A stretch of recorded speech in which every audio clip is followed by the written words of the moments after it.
Luz y sal, hermanos. Sean todos ustedes bienvenidos a esta quinta lección de primer grado de Escuela de Pastoral. Nos ponemos en manos del Espíritu Santo para que nos inspire y nos ayude a entender el tema que el día de hoy vamos a ver. En el nombre del Padre, del Hijo y del Espíritu Santo. Amén. Nuestra lección número 5 se titula La esperanza de salvación. Como subtítulo, la relación con Dios tiene como último fin nuestra salvación. Vamos a recordar primero los antecedentes de la lección pasada. Decíamos en la lección pasada que el hombre desobedece a Dios, y eso es el pecado, desobedecer a Dios, y lo hace instigado, invitado por el diablo, quien se vale de la astucia, del engaño, ofreciéndoles un bien que está por encima de cualquier otro bien. Serán como dioses. La mentira es la gran arma del diablo, por eso se le llama el padre de la mentira. Ha utilizado esta arma durante toda la historia, le ha funcionado y le sigue funcionando. También veíamos la clase pasada que a consecuencia de este pecado original, el hombre había perdido los dones que Dios le había regalado, aquellas cualidades que el hombre tenía por haber sido creado a imagen y semejanza de Dios. Particularmente perdimos la inmortalidad, ahora estamos sujetos a la muerte. Perdimos la inmunidad al dolor, ahora estamos sujetos al dolor, sentimos hambre, sed, cansancio, enfermedad. Perdimos también la ciencia infusa que nos ayudaba a distinguir el bien de una manera clara y en ausencia de error. Ahora nos confundimos, llamamos malo a lo bueno, bueno a lo malo, aprendemos con dificultad y tenemos dificultad para distinguir lo verdadero de lo falso, lo bueno de lo malo. Pero lo más importante y lo más terrible fue que perdimos el estado de gracia, perdimos la amistad con Dios, perdimos el derecho a vivir en la presencia de Dios.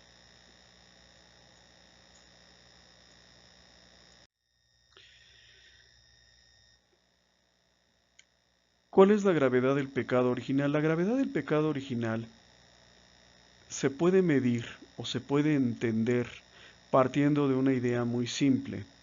La gravedad de una falta no se mide en relación al ofensor, sino en relación al ofendido. Y en el caso del pecado original, el ofendido fue ni más ni menos que Dios. No es lo mismo una falta en unas condiciones que una falta en otras condiciones. Poníamos el ejemplo del ladrón. El ladrón sale a la zona industrial, se esconde en las cercanías de una fábrica y espera pacientemente a que un obrero que acaba de ganarse su salario salga, lo asalta y le roba los 1,000 pesos que ganó, producto de una semana de arduo trabajo. Este mismo ladrón se va a un barrio rico, ¿verdad?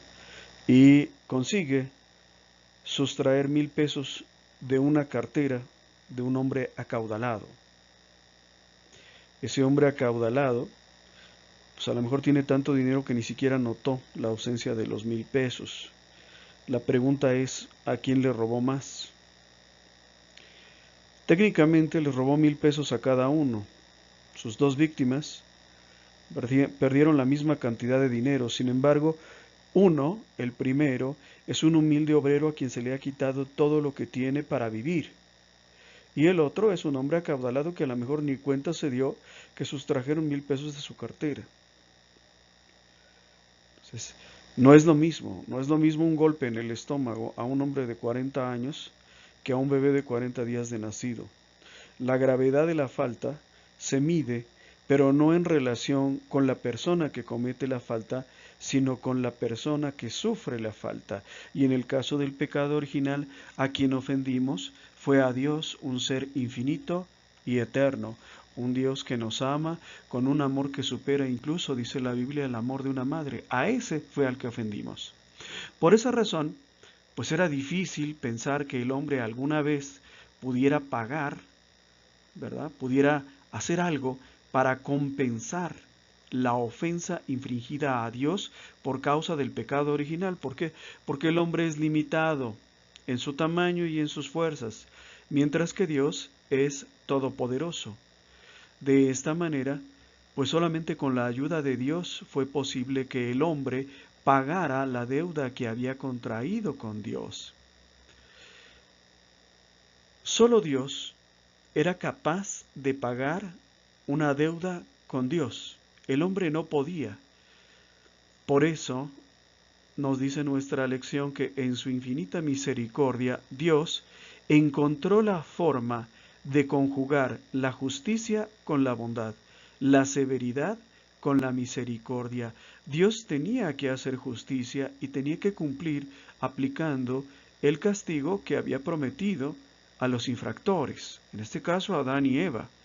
Pero también Dios nos ama y en ese sentido la misericordia de Dios es la puerta, la alternativa, la tabla de salvación del género humano. Vamos a ver cómo sucedió esto.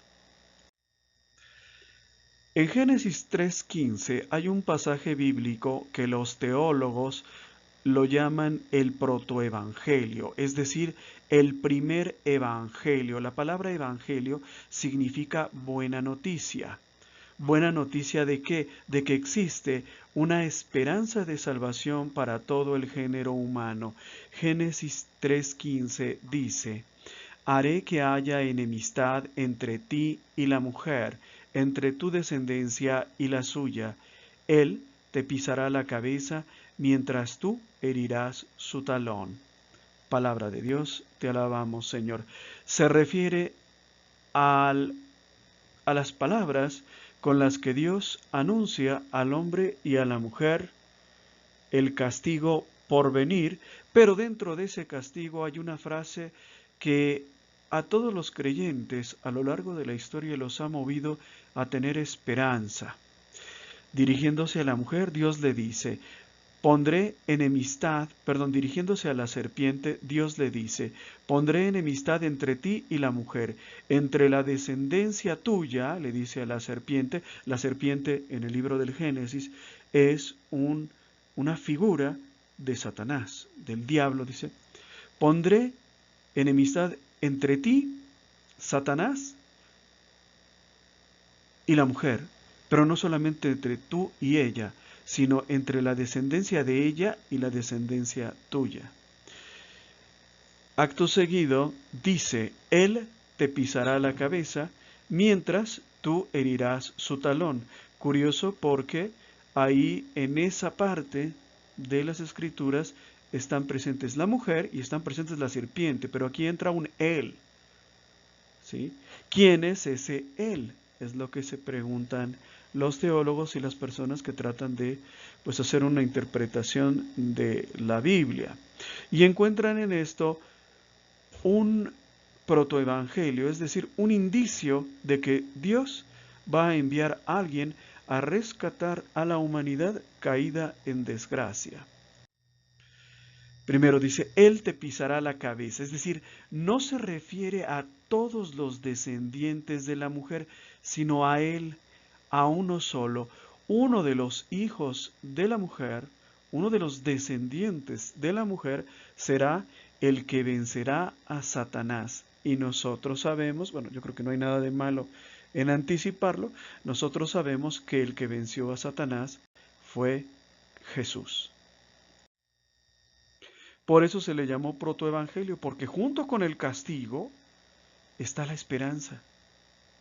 Y esa esperanza causó un impacto muy profundo en el género humano desde el principio de los tiempos.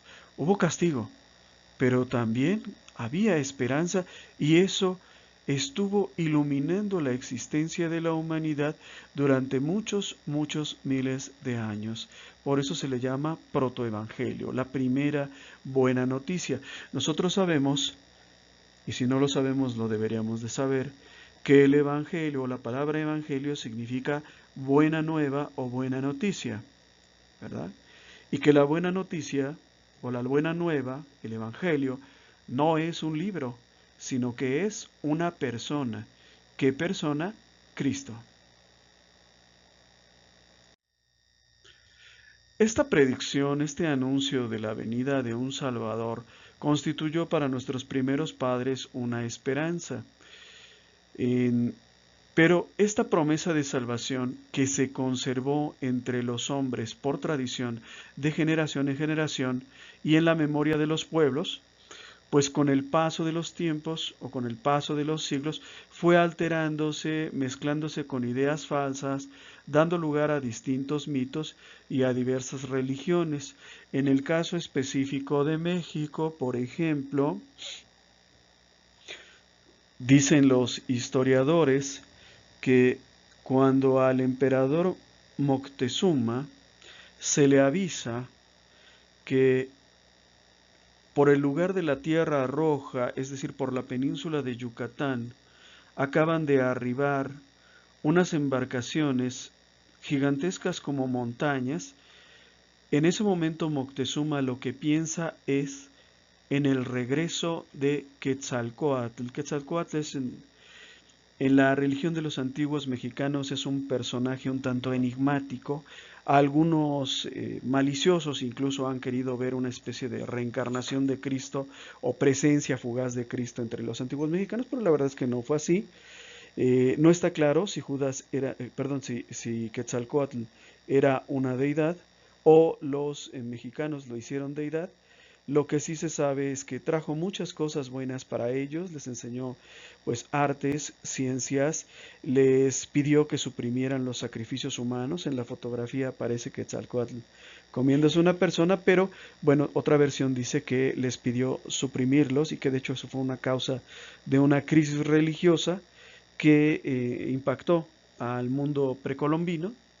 Pero bueno, lo importante es que esta expectativa de salvación estaba presente entre los pueblos y que poco a poco se fue deformando. En la ilustración en la parte de arriba, pues ya tenemos un sacrificio humano del tipo practicado por los antiguos mexicanos antes de la llegada del cristianismo, y ya era una cosa pues totalmente distinta de la promesa de salvación, ¿no? Eh, ¿Cuál es la verdad en la redención? ¿Cuál es el verdadero tipo de redención o de salvación que nosotros debíamos o debemos de esperar? Déjenme decirles una cosa, en esa fotografía o en esa lámina que se presenta en pantalla, a lo mejor no se entiende, pero se las explico. A nosotros nos cuesta un poco de trabajo tomarle sabor a la presencia de Cristo en el mundo, porque principalmente nos tocó nacer pues 2000 años después de su encarnación, pero el mundo era muy diferente antes de Cristo que después de Cristo. Antes de Cristo los hombres se mataban en el Coliseo, en el circo, para deleite y diversión de los presentes. Antes de Cristo había reyes que se proclamaban a sí mismos dioses y con todo ese poder cometían una gran cantidad de abusos. Antes de Cristo no existían los hospitales, existían los médicos, pero no existía el concepto de caridad, de ayuda de unos por los otros. La vida humana no tenía en sí ningún valor ni nada digno de ser apreciado. En la parte izquierda vemos una fotografía de la Madre Teresa, de la Beata Teresa de Calcuta, dándole de comer a un niño, y esa es la redención que Cristo nos trae y es una de las diferencias entre el mundo antes de Cristo que después de Cristo. Pero vamos a entenderlo poco a poco. Algunas personas o algunos teólogos llaman al pecado original feliz culpa. Por principio de cuentas, esta frase, la feliz culpa, feliz con comillas, pues suena un poquito contradictoria porque ninguna culpa te hace feliz, ¿verdad? Al contrario, la culpa nos hace sentirnos mal. ¿Por qué dicen esto los teólogos? Bueno, pues porque por obra de la misericordia divina, pasamos de la ruptura por el pecado a la reconciliación bondadosa. Esta reconciliación se da bajo la forma de Dios, de una relación Dios-hombre tan estrecha que en la persona de Cristo nuestro Redentor se funden la naturaleza divina y la naturaleza humana, al realizarse en él el portento de que Dios se haga hombre para ser él a la vez hombre verdadero sin dejar de ser verdadero Dios. ¿Okay? Entonces, Dios se hace hombre. El hombre no puede hacerse Dios, pero Dios se hace hombre y por esa culpa, por más extraño que parezca, por ese pecado original que se narra en la Biblia en Génesis 3, pues nosotros recibimos ni más ni menos que a nuestro Salvador, que es Cristo. En la fotografía, bueno, no es una fotografía, es una pintura, es una reproducción de una pintura, Jesús está en cada mano rescatando a hombres y mujeres. Y si ustedes se fijan dónde están pisando esos hombres y esas mujeres, pues están pisando los sepulcros. Es decir, los está rescatando de la oscuridad de la muerte. Por eso se dice feliz culpa. Feliz culpa porque el deseo de Adán y Eva sí se cumplió al final. Esa promesa falsa que les hiciera la serpiente, al final se cumplió, pero no gracias a la serpiente, sino a pesar de ella. Son misteriosos los caminos de Dios. El deseo de Adán y Eva sí se hizo realidad. El hombre no pudo hacerse Dios, pero Dios sí pudo hacerse hombre. Y en Cristo, un hombre, uno de nosotros, ya es Dios. Y esto fue posible no por el camino que nos invitaba a seguir el diablo o la serpiente, ¿verdad?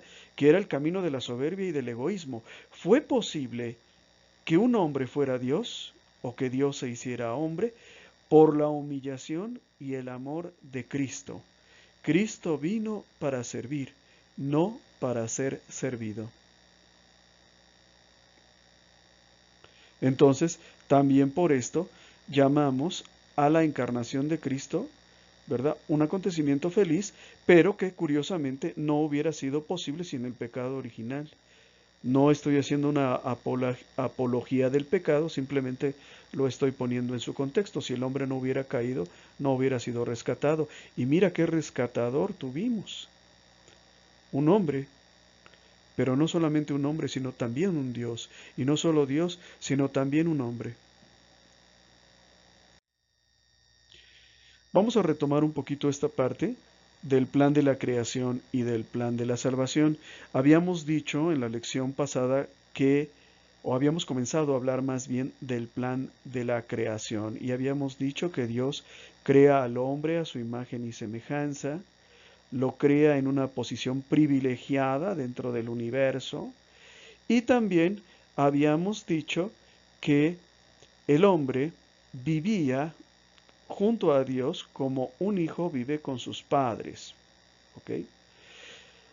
El designio del Padre de enviar a Jesús para que se hiciera hombre como nosotros y que de manera incruenta, es decir, sin ningún derramamiento de sangre, encabezara en la humanidad en su marcha al seno de la Trinidad, como su último fin y destino, era algo que el Padre ya tenía previsto. Cristo iba a venir, lo que no estaba previsto es que iba a morir. Cristo nos iba a encabezar para que regresáramos al seno del Padre, para que regresáramos a nuestra casa. Eso ya estaba previsto en el plan de la creación. Pero ¿qué fue lo que pasó? Que por culpa del pecado original fue necesario un plan de emergencia para regenerar o para rescatar a esa humanidad que se había desviado. Y entonces ese Salvador que desde el principio iba a venir, tuvo que venir, pero venir a morir por causa de nuestros pecados. Déjenme explicarles una cosa. En el Antiguo Testamento, cuando una persona quería pedir perdón a Dios por sus pecados, tenía que ofrecer un sacrificio de sangre. Pero cuando tú ofendes a Dios, ¿Qué tantos toros, qué tantos becerros, qué tantas palomas son necesarias para lograr siquiera un poco pagar por la culpa del hombre? Pues no se puede. La Biblia habla de sacrificios de miles de toros por el perdón de los pecados de Israel.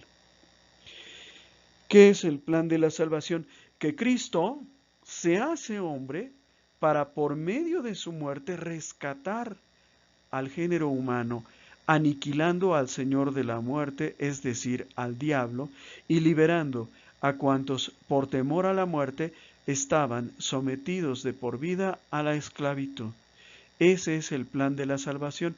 Cristo viene, pero ahora tiene que morir para que estos humanos, para que nosotros podamos regresar al seno del Padre, para reconciliarnos con Dios, para justificarnos. ¿Qué significa la palabra justificar? Hacer justo, hacer válido algo. Y aquí sucede una cosa muy importante, esto creo que ya lo habíamos dicho en alguna ocasión, pero creo que vale la pena también repetirlo. Ninguna otra corriente de pensamiento tiene un concepto tan elevado del género humano como lo tiene el cristianismo. ¿Ok? ¿Por qué? Porque cuando Dios acepta unir en Cristo la naturaleza divina y la naturaleza humana, eleva la naturaleza humana a una altísima dignidad. Por eso, la encarnación de Cristo nos dignifica, dignifica al hombre en cuerpo y alma, y todo hombre es valioso independientemente de cualquier otra circunstancia, sea rico, sea pobre, ignorante, oculto, hombre o mujer, todo ser humano tiene una altísima dignidad. ¿Por qué? Porque valemos el sacrificio redentor de Cristo. Cristo estuvo dispuesto a morir por ti, por mí y por cada uno de nosotros en la cruz. Y eso es un honor y una distinción tan grande que si nosotros fuéramos capaces de aproximarnos un poco al tamaño de la dignidad en la que fuimos colocados, pues estaríamos enamorados de Cristo. No querríamos separarnos de Él nunca y no querríamos volver a pecar. Todos tenemos una dignidad. En nuestros días, por ejemplo, se discute si un ser humano en el vientre de su madre es persona o no es persona. Los hijos de la oscuridad insisten en que no es persona, es un saco de células, nada más. Pero no somos sacos de células, no somos unidades del carbono, no somos animales evolucionados, somos hijos de Dios. Y somos tan valiosos para Él que Dios estuvo dispuesto a hacerse hombre. El hombre es imagen de Cristo. Romanos 8, 28, 32 nos dice: sabemos además que Dios dispone todas las cosas para el bien de los que me aman, de aquellos que Él llamó según su designio. En efecto, a los que Dios conoció de antemano, los predestinó para reproducir la imagen de su Hijo, para que Él fuera el primogénito de muchos hermanos. Y a los que predestinó, también los llamó, y a los que llamó, también los justificó, y a los que justificó, también los glorificó. ¿Qué diremos después de todo esto? Dice San Pablo: si Dios está con nosotros, ¿quién estará contra nosotros? El que no escatimó a su propio Hijo, sino que lo entregó por todos nosotros, ¿no nos concederá con él toda clase de favores? Palabra de Dios, te alabamos, Señor. Pues sí, nosotros fuimos predestinados para ser discípulos de Cristo. Nosotros, ¿verdad? Fuimos llamados para seguir a Jesús y para ser sus discípulos. Fuimos honrados, fuimos distinguidos para seguir a Jesús, para ser sus discípulos. Y eso es muy importante. Pongámonos a pensar, por ejemplo, en esas personas que se sienten orgullosas porque estudiaron en universidades muy caras, extranjeras, y uno de sus maestros había sido premio Nobel de Economía. ¿Con qué orgullo lo dicen? Yo fui alumno de Joseph Stiglitz, yo fui alumno de Milton Friedman, yo fui alumno de Rudiger Dornbusch, ¿verdad? Bueno, pues nosotros fuimos predestinados desde la eternidad para ser otros Cristos, para reproducir en nosotros, en nuestra carne y en nuestra vida, la imagen de Cristo. Es un error muy normal en aquellos que se acercan a Cristo por primera vez el creer que su conversión o su deseo de conocer a Dios fue un resultado de sus propias capacidades o de su propia inspiración. La verdad es que yo nunca decidí ser católico ni ir a misa. Nunca se me ocurrió que algún día yo iba a estar en escuela de pastoral. Fuimos elegidos para ser de escuela de pastoral. Fuimos elegidos para ser discípulos de Cristo. Y esto es un gran honor que tristemente la mayoría de los hermanos no valoran y por lo tanto tampoco agradecen. Entonces tenemos que valorarlos y darnos cuenta de que es un gran honor que tú hayas sido elegido para ser cristiano. Es una manifestación palpable del amor que Dios tiene por ti. Fuiste elegido entre millones para ser tú otro Cristo, para reproducir la imagen del Hijo de Dios.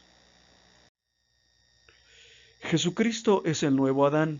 Habíamos dicho que Adán fue creado a imagen y semejanza de Dios y que pues estaba dotado de dones naturales y preternaturales de gracia y santidad.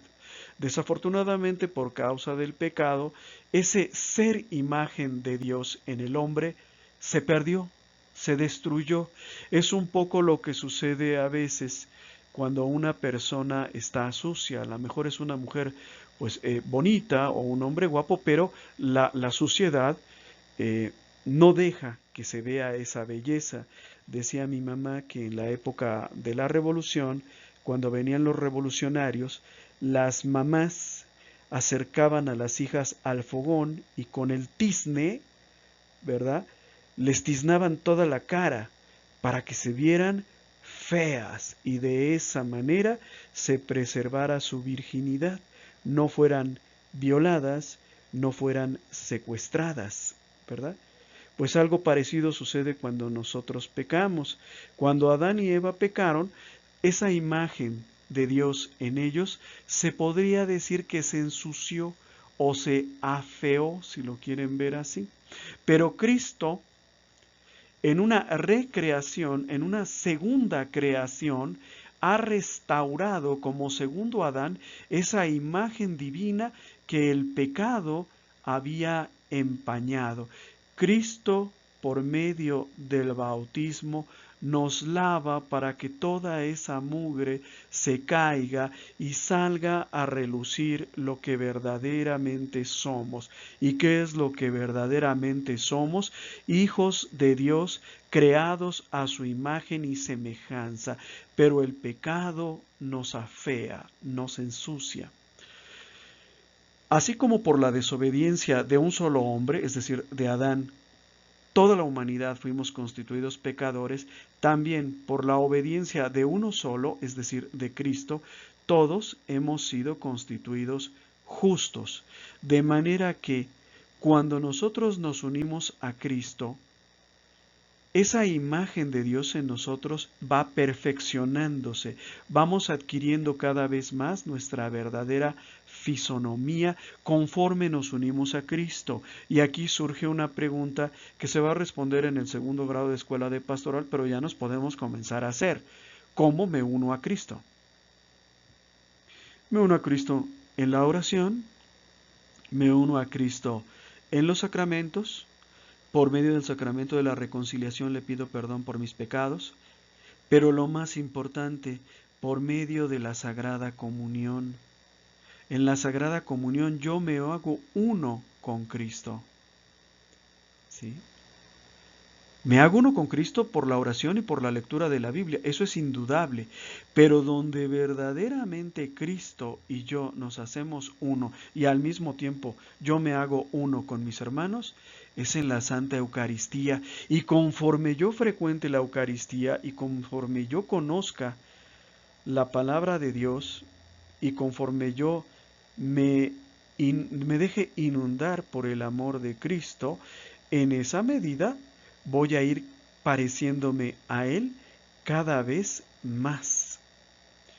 La conversión, hermanos, no es un acto como dicen muchos, ¿no? De que yo era católico y era borracho y le pegaba a mi mujer y la engañaba, pero a partir de tal día a las 8 de la noche que yo estoy aquí, ya no soy así, ya no le pego a mi mujer, ya no la engaño, ya no me gasto el dinero en borracheras. No, hermanos, la conversión es un proceso. Vamos perfeccionándonos, vamos pareciéndonos cada vez más a Cristo. Cada vez que nosotros realizamos algún acto que nos una con Cristo, pues nos vamos perfeccionando. Cada vez que hacemos oración, cada vez que leemos la Sagrada Biblia, cada vez que comulgamos, cada vez que vamos a nuestras lecciones de pastoral, poco a poco nos vamos perfeccionando. Ahora bien, Cristo triunfa sobre la muerte. Y al triunfar sobre la muerte, está triunfando al mismo tiempo sobre el autor de la muerte. ¿Y quién es el autor de la muerte? El demonio. La muerte entra al mundo a consecuencia de la envidia del demonio. El demonio, el diablo, tiene envidia del hombre, porque el hombre puede poseer a Dios, cosa que él ya nunca podrá hacer. Ahora bien, cuando Cristo triunfa sobre la muerte y triunfa sobre el diablo, esto no quiere decir que el diablo deja de existir, como dicen algunos ignorantes, ¿verdad? Eso no quiere decir. El diablo sigue teniendo poder, su poder no fue anulado, fue disminuido y va a seguir siendo un enemigo implacable de la raza humana, de los descendientes de Eva, y va a aprovechar cualquier debilidad, ¿verdad?, que nosotros tengamos para tratar de sembrar en nosotros el pecado. Recordemos que una de las consecuencias del pecado original es que nuestra inteligencia quedó debilitada, nos cuesta trabajo distinguir lo bueno de lo malo. Pero también nuestra voluntad, queremos hacer lo bueno, pero muchas veces hacemos lo malo. ¿Sí? Además, en nuestra carne subsisten los deseos desordenados, las llamadas concupiscencias, y esos son elementos, una débil inteligencia, una débil voluntad, y las concupiscencias de la carne son elementos que el diablo va a utilizar para perdernos siempre, para ponernos trampas. Dice la Sagrada Escritura que nadie diga que Dios lo tienta. Dios no tienta a nadie.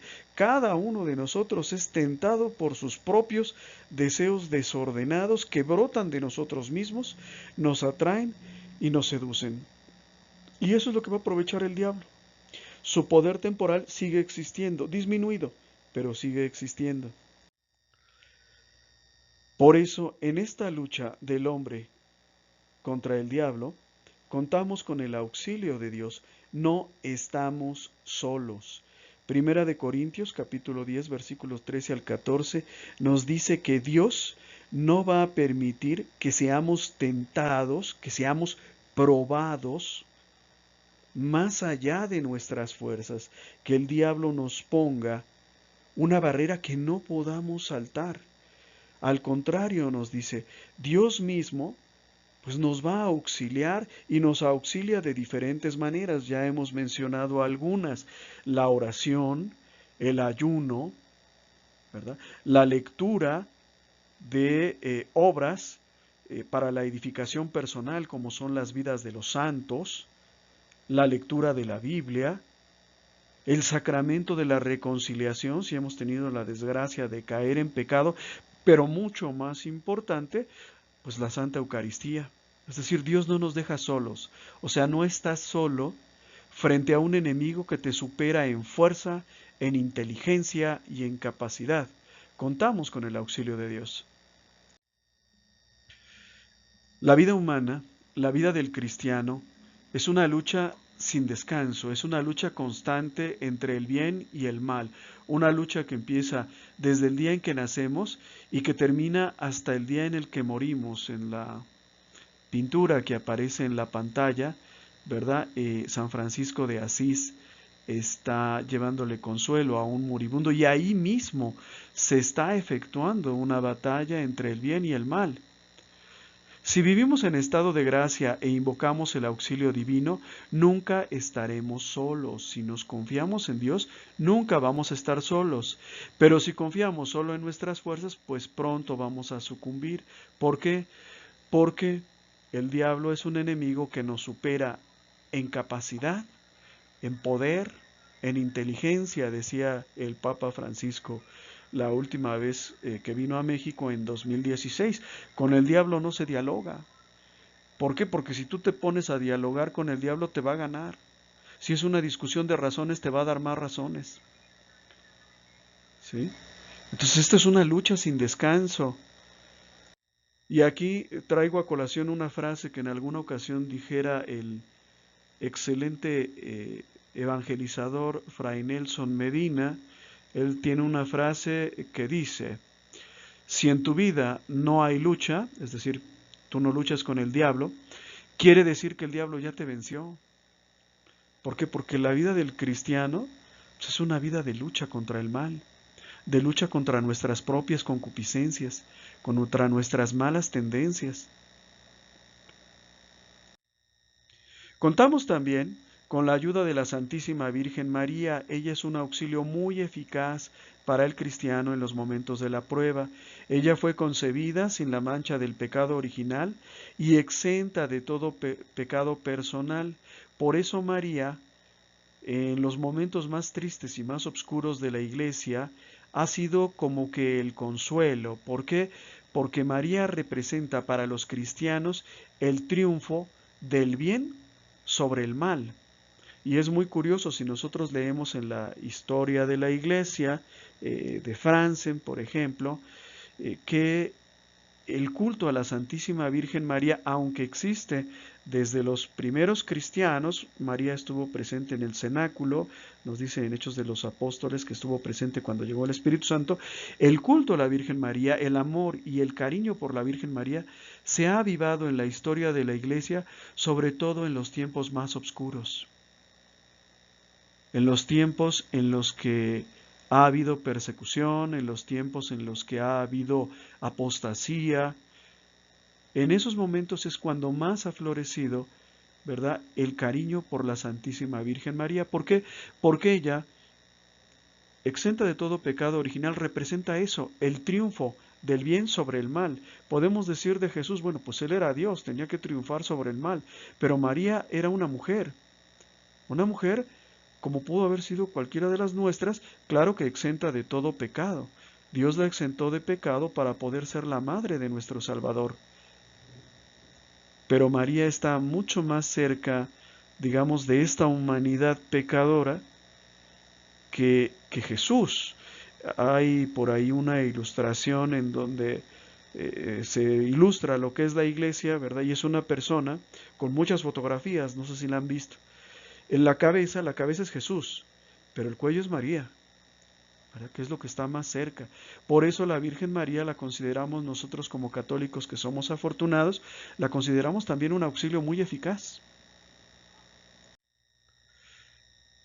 Tenemos que entender que detrás de todo lo que hemos dicho desde la primera clase hasta hoy, va intrínseco un concepto acerca de lo que es el ser humano, su felicidad y su destino. Y esta idea se ha ido redondeando a lo largo de todas estas lecciones. Nosotros, los cristianos, somos un pueblo en marcha, somos un pueblo peregrino, ¿sí? ¿A dónde vamos? Vamos a la casa de nuestro Padre eterno, en donde esperamos la felicidad de vivir en la presencia de Dios, descansar de nuestras fatigas y olvidar las penurias de esta vida. No somos de este mundo. No está aquí nuestra morada. Nuestra verdadera casa, nuestra verdadera familia está en la eternidad, y eso es muy importante. ¿Saben por qué? Porque aunque se dice fácilmente, no todo mundo lo entiende y no todo mundo lo cree. Hemos perdido el sentido escatológico de nuestra existencia. En otras palabras, las personas de nuestro tiempo, en su mayoría, no creen en la vida eterna y viven, por lo tanto, pensando solo en esta vida, pensando en placeres, pensando en riquezas, pensando en goces, pensando en poder, porque no creen que algún día van a tener que darle cuentas a Dios de sus actos y de la forma como vivieron. Nosotros los cristianos no tenemos puestas nuestras esperanzas para esta vida nada más. Nosotros los cristianos somos un pueblo que así como sabe mirar, ¿verdad?, la horizontalidad del suelo, también sabe mirar hacia arriba, la verticalidad del cielo. Y tenemos la mirada puesta en nuestra casa, en la casa del Padre Celestial. Y allí es a donde queremos ir. No queremos ir al infierno, ni queremos morir junto con este cuerpo. Queremos vivir por siempre. Queremos retornar a nuestra verdadera patria. Ustedes, no sé si algunos han tenido la oportunidad, pero a veces los obispos y el Papa, cuando escriben una carta, incluyen frases un poquito raras como esta. Yo la escuché hace mucho tiempo del Papa Juan Pablo II cuando envió una carta a la iglesia de Perú, ¿verdad? Decía el Papa Juan Pablo II a la iglesia de Dios que peregrina en Perú. Y esa es una idea muy importante. No dice a la iglesia de Dios que vive en Perú, no decía a la iglesia de Dios establecida en Perú, sino que peregrina en Perú.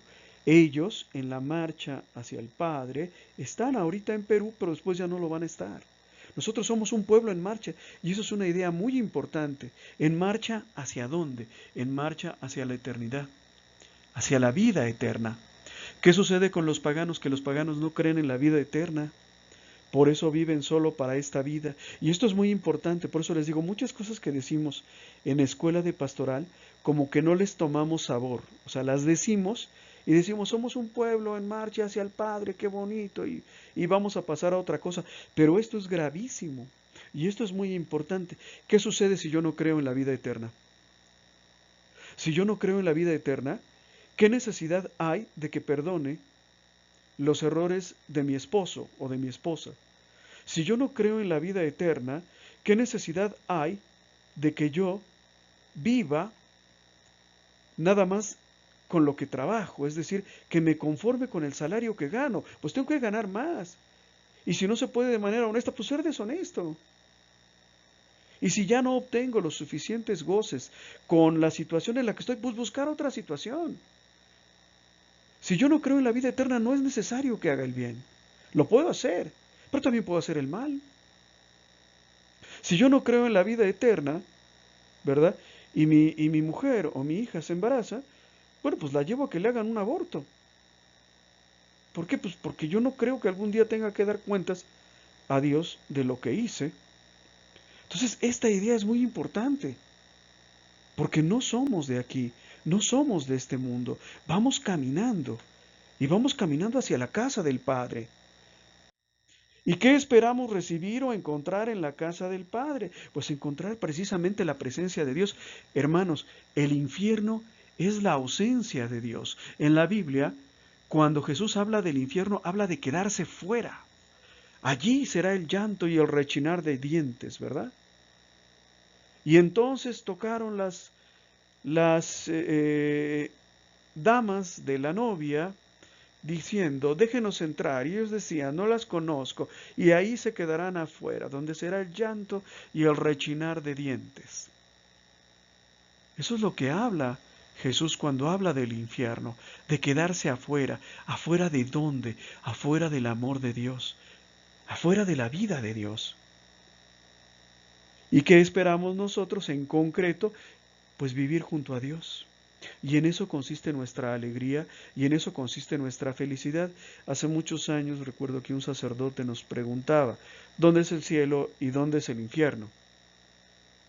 Bueno, todos nosotros desde que éramos niños nos dijeron, el infierno es abajo y el cielo es arriba. Y él decía, no, el cielo es donde está Dios y el infierno es donde no está Dios. Es muy sencillo. ¿Dónde no está Dios? En la cárcel, en el campo de batalla. Ahí donde no está Dios, ese lugar es el infierno. Y donde está Dios, ahí es el cielo. Si en tu casa, si en tu familia, si en tu hogar está Dios, ahí es el cielo. Si en tu trabajo está Dios, ahí es el cielo. Bueno, hermanos, pues esto es la lección. Vamos solamente a reflexionar juntos las preguntas que vienen en la parte final de la lección. Esto no sé si los había dicho ya antes, pero si no se los vuelvo a repetir, ¿verdad? Las reflexiones personales son muy importantes porque son preguntas que cuando nosotros tratamos de responder, pues nos ayudan en nuestra conversión. Y dice, la primera pregunta, ¿has sentido tu semejanza con Jesús siendo ambos hombres? ¿O nunca has sentido ese honor de que Jesús se parezca a ti, de que haya tenido una boca, dos ojos, dos orejas igual que tú? ¿Has adorado a Jesús siendo tu Dios y has confiado en Él siendo a la vez tu Salvador, tu hermano y tu amigo? O sea, ¿sabes tú que Jesús es tu Dios? Pero no solamente tu Dios, sino también tu Salvador, tu hermano y tu amigo. ¿Has confiado en Él o no confías en Él? ¿En qué confías? ¿En qué tienes puesta tu esperanza? Siguiente pregunta. ¿Has buscado a María, la Madre de Cristo y Madre nuestra, no tan solo como auxilio, sino también como modelo a imitar? María es auxilio de los cristianos, pero también es modelo. Imagínate si tú y yo fuéramos como María, portadores de Cristo, donadores de Cristo, instrumentos de Cristo para que se realice su obra salvífica. ¿Te habías puesto a pensar que María es nuestro auxilio, pero también nuestro modelo? ¿Acostumbras estar al pie del sagrario para platicar con Jesús sacramentado acerca de tus proyectos, de tus planes y tus trabajos? ¿Qué proyectos tienes en la vida? ¿Casarte? ¿Estudiar una carrera? ¿Irte a vivir a otro país? ¿Ya lo platicaste con Jesús en el sagrario? ¿O no te interesa su punto de vista? ¿Te vas a casar con esta mujer o con este hombre y no te interesa pedirle el punto de vista a Jesús? ¿Ya se lo platicaste? ¿Ya se lo dijiste? Resolución. Nos ponemos todos de pie y decimos todos juntos, fuerte y claro: Señor, Dios y Padre amantísimo, que nos has elevado de la miseria humana a la santidad, por la redención de tu Hijo Jesucristo, ayúdame a sentir la dignidad de ser hijo tuyo y hermano de Él. Muchas gracias, hermanos, luz y sal, que Dios los bendiga.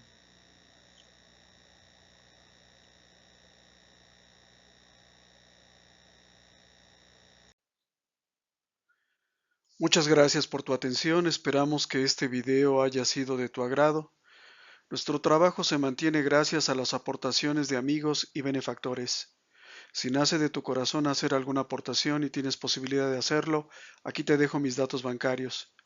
Si no puedes hacer alguna aportación, con una oración es más que suficiente. Que Dios te bendiga y muchas gracias.